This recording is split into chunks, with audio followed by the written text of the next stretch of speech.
Our top focus tonight is from Britain. The United Kingdom has voted, and they have voted for change. Keir Starmer is now officially appointed as the new Prime Minister after his center-left Labour Party secured a landslide victory, bringing an end to 14 years of Conservative leadership. The Labour Party won a massive and clear majority in the 650-seat Parliament. Good afternoon. I have just returned from Buckingham Palace, where I accepted an invitation from His Majesty the King to form the next government of this great nation.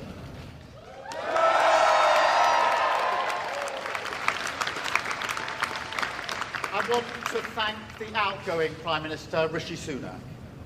His achievement as the first British Asian Prime Minister of our country, the extra effort that will have required, should not be underestimated by anyone.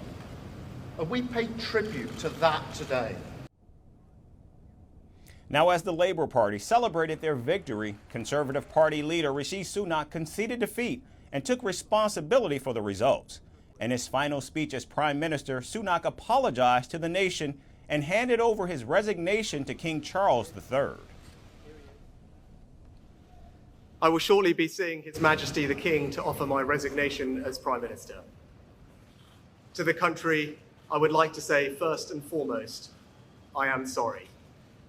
I have given this job my all, but you have sent a clear signal that the government of the United Kingdom must change, and yours is the only judgment that matters.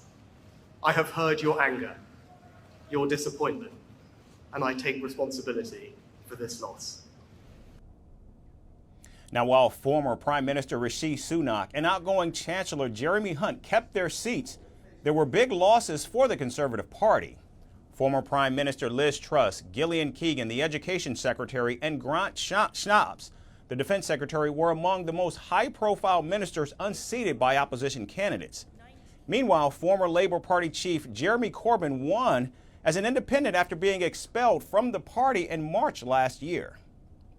And so this result is, to me, a resounding message from the people of Islington North that they want something different, they want something better, and in the new government that's coming in, they're looking for an end to things like the two-child benefit policy cap. They're looking for regulation of the private rented sector. And in another breakthrough, victory and celebrations also briefly touched the right-wing Reform UK party. Populist lawmaker Nigel Farage won his first ever seat in the British Parliament after 7 consecutive attempts.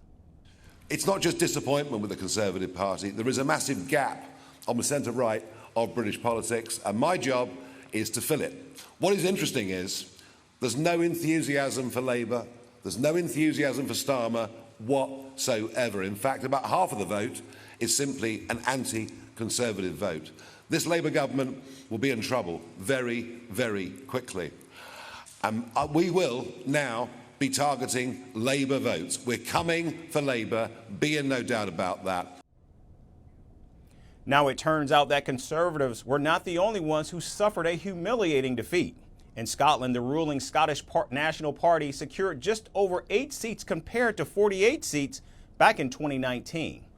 And now, even though Keir Starmer has taken Labour to the center, he may face demands from party members to make quick and necessary decisions as the UK witnesses skyrocketing inflation paired with a migration crisis.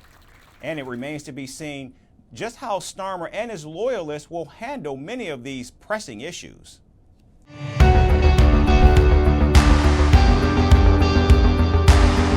Across continents, one powerful news source. Bringing you diverse perspectives on the issues that matter.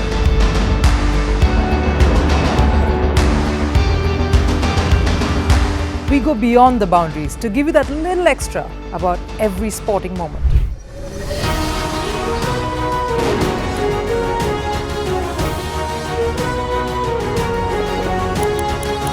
So thank you for making Firstpost 5 million strong. We're counting on your support, and you can trust us to bring you the news unfiltered and unvarnished.